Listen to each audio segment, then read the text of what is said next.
So friends, जैसे कि आपने अभी देखा कि 12 o'clock हो चुका है और आज मैंने 2 चैप्टर अपने कंप्लीट कर लिए थे साइकोलॉजी के।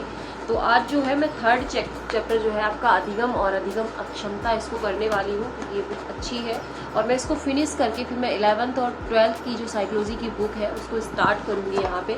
तो सबसे पहले मुझे इसको फिनिश करना है। अब और मैं थी नहीं यहाँ पे, बट मैं लेके भी गई थी बुक, बट वहाँ पे पढ़ाई नहीं हो पाई उतनी अच्छे से।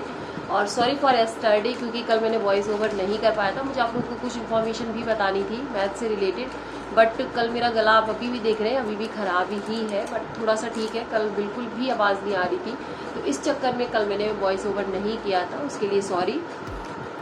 और आज मैं आपको एक्सप्लेन कर दूंगी कि मैं आपके साथ कल क्या शेयर करने वाली थी।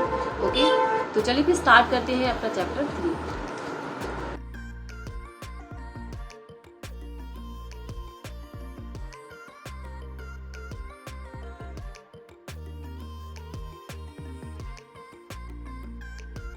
सो फ्रेंड्स, यहाँ पे मैं साइकोलॉजी का जो थर्ड चैप्टर है अधिगम और अधिगम अक्षमता उसको मैं कर रही थी और काफ़ी लेंदी चैप्टर था, काफ़ी बड़ा था। काफ़ी सारे जो हमारे लर्निंग के जो भी सिद्धांत हैं, चाहे फिर वो थॉर्नडाइक का हो, कोहलर का हो या पावलव का हो, बहुत सारे कॉल्व की थ्योरी हो, बहुत सारे सिद्धांत इसमें दिए गए थे और मैंने पढ़ा है उसको। मैं 2 बार इसको रिपीट कर चुकी हूँ, लेकिन मुझे लगता है कि इसको मुझे एक बार फिर से पढ़ना पड़ेगा। तो मैं जब इसको फिनिश कर लूँगी बुक को तो मैं इसको फिर से रिवाइज़ करूँ क्योंकि इसमें इतनी सारी थ्योरीज़ है ना, तो जब एक साथ आप सारी थ्योरीज़ पढ़ते हो तो थोड़ा सा इधर उधर मिक्सअप हो जाता है। बट कोई नहीं, मैं इसको दोबारा से फिर से रिवाइज़ कर लूँगी और उसके बाद जो है मैं देखूँगी टाइम बचता है।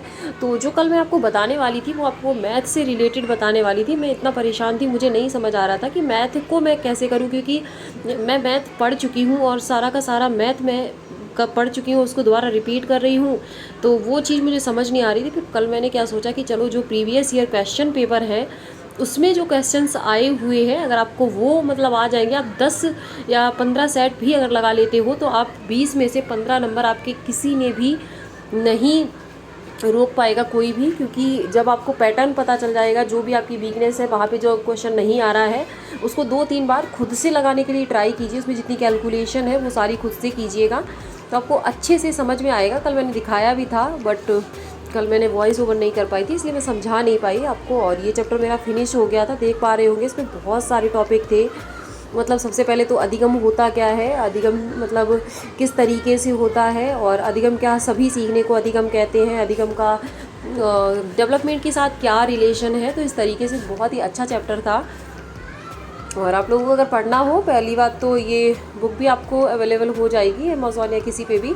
अदरवाइज़ आपको अगर PDF से पढ़ना हो तो बताना, तो मैं इस चैप्टर की पूरी PDF बना के आपको दे दूँगी। ओके, यहाँ पे जैसे स्किनर बॉक्स में चूहा था और एल्बर्ट पे उन्होंने किया था, तो इस तरीके से सारे के सारे बहुत अच्छे से मतलब डायग्राम बना के आपको समझाया जाता है। अच्छी है बुक। और उसके बाद मैं यहाँ पर करने वाली थी मैथ, तो चलिए देखते हैं आगे का ब्लॉग।